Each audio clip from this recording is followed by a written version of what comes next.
আলাইকুম রহমতুল্লাহ। কত রঙ্গ দেখাবি রে জুলাই যোদ্ধারা, কত রঙ্গ দেখাবি। আজ দুদিন আমরা রঙ দেখিতে দেখিতে অঙ্গ জ্বলিয়া যাইতাছে। আমার নাম সাধারণ জনগণের অঙ্গ জ্বলিয়া যায় রে, অঙ্গ জ্বলিয়া যায়। পথচারীদের সাথে দফায় দফায় বাঘ বেতান্ডা, কথা কাটাকাটি, গড়পত্তায় বাংলাদেশে একমাত্র জুলাই যোদ্ধারা ছাড়া আর সব আওয়ামী লীগের দোষর দালাল।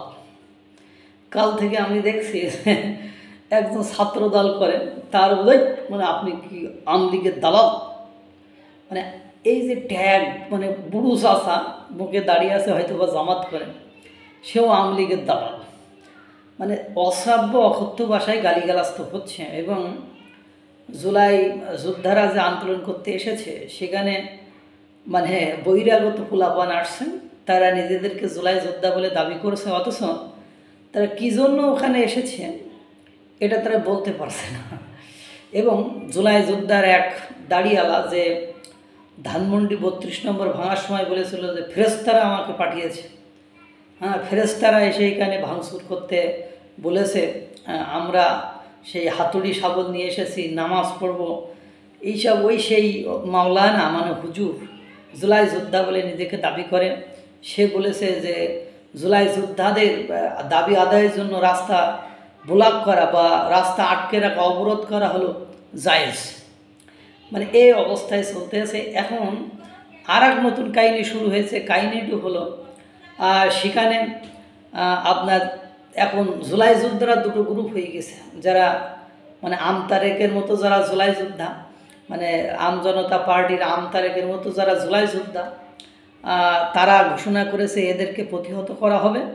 এদেরকে রাস্তা অবরোধ করে যদি কোনো কিছু করে তাদেরকে প্রতিহত করা হবে। এবং পুলিশের সাথে তাদের ধাওয়া পাল্টা ধাওয়া চলছে। এবং অর্ধেক রাত্রে একে অপরের গ্রুপের মধ্যে হাতাহাতি মারামারিও হয়েছে জুলাই যোদ্ধাদের ভেতরে।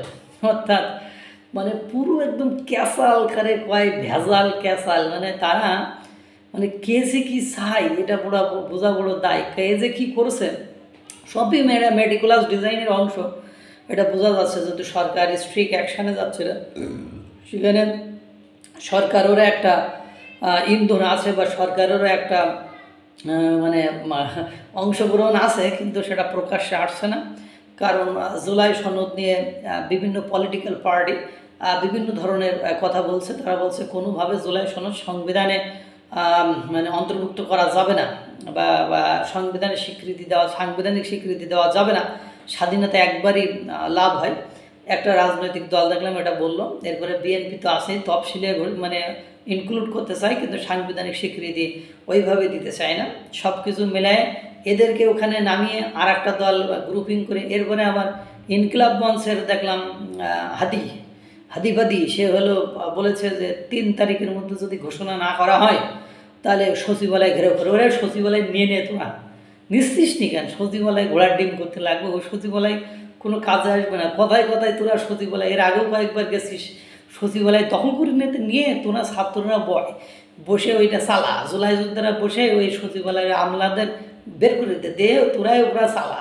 তোরা যা দেশে শুরু করেছিস, তোদেরকে দেখলাম তো গতকাল থেকে প্রত্যেকটি লোক, পথচারী, রুগী, ড্রাইভার, প্রত্যেকটি লোক, সাধারণ জনগণ তোদেরকে অশ্রাব্য অকথ্য ভাষায় গালিগালা শুরু করেছে।